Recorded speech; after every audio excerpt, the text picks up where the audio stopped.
Ya baik pemirsa, Kementerian Keuangan mencatatkan pendapatan negara hingga akhir Mei 2020 hanya sebesar 664,4 triliun rupiah. Adapun pendapatan tersebut terdiri dari penerimaan perpajakan sebesar 526,2 triliun dan PNPB senilai 136,9 triliun rupiah. Kementerian Keuangan mencatat pendapatan negara hingga akhir Mei 2020 sebesar 664,4 triliun rupiah atau 37,7% terhadap APBN 2020. Angka tersebut tercatat terkontraksi 9% dibandingkan tahun lalu. Adapun pendapatan tersebut terdiri dari penerimaan perpajakan sebesar 526,2 triliun rupiah dan PNBP sebesar 136,9 triliun rupiah.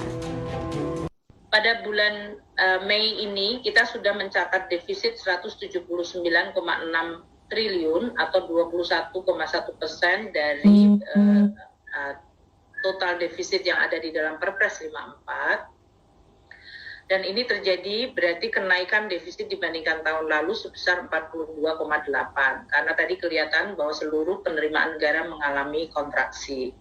Dan sampai dengan hari ini kita sudah melakukan realisasi pembiayaan negara sebesar 356,1 triliun. Sementara realisasi belanja negara hingga akhir Mei 2020 tercatat 843 triliun atau 32,3% terhadap APBN 2020. Belanja pemerintah pusat tercatat tumbuh 3,4% yang sebesar 537,3 triliun rupiah.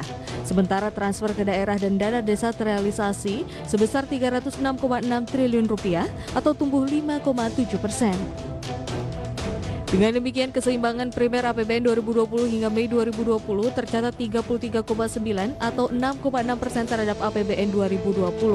Sementara defisit APBN tercatat 179,6 triliun rupiah atau 21,1% terhadap PDB. Dari Jakarta, Raharjo Patmo, IDX Channel.